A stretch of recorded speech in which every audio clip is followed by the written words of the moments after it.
If you've ever wondered how Viking families survived winters that froze fjords solid, the answer isn't just fur cloaks and roaring fires. It's in their walls.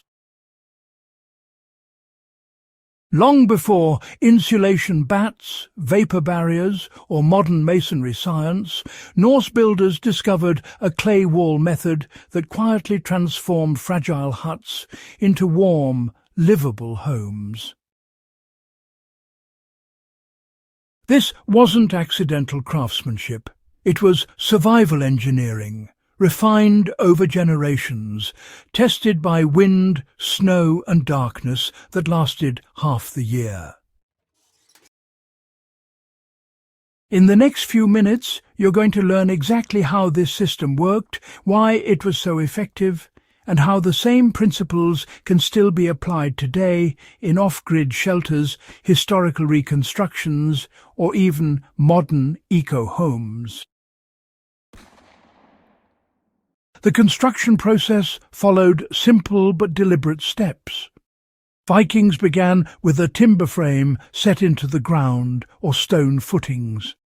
Thin branches or split saplings were woven between posts to form a flexible lattice.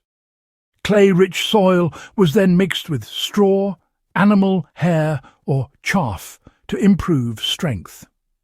This mixture was pressed into the lattice by hand, layer by layer, allowing partial drying between applications.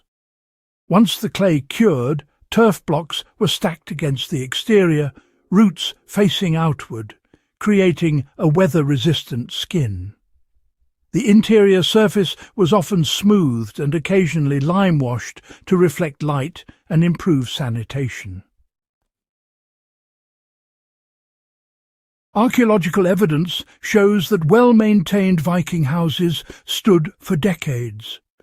The flexibility of the wattle prevented structural failure during freezing conditions. Small cracks were easily repaired with fresh clay, making maintenance simple and sustainable. This was not a disposable building method. It was renewable architecture designed for long-term use with minimal tools. This technique is not locked in the past. If you are building an off-grid cabin, a root cellar or an emergency shelter, clay walls offer real advantages. In temperate or cold climates, you can replicate the Viking approach by using a timber or pole frame, weaving flexible branches, and packing locally sourced clay soil mixed with straw. Even a partial clay wall around a wood stove can increase heat retention dramatically. Some modern builders apply clay plaster over interior log walls to add thermal mass without altering the exterior. Practical examples where the Viking trick still works. Earthbag homes, cob structures and straw clay walls all rely on the same principles the Vikings used. Green builders now intentionally design homes with thermal mass near heat sources, exactly as Norse households did with their hearths. In emergency scenarios, a clay-lined shelter can outperform a tarp and wood hut by retaining warmth overnight. These are not romantic ideas. They are proven solutions refined by people who lived or died by their buildings.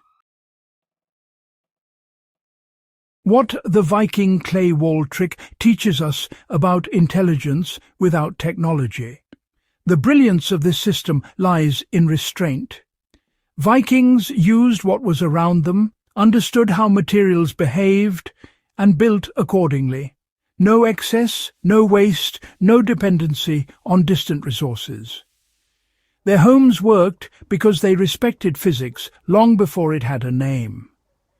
If you value knowledge that stands the test of time and want more deep dives into how ancient people solved real problems with real solutions, subscribe to In the Beginning.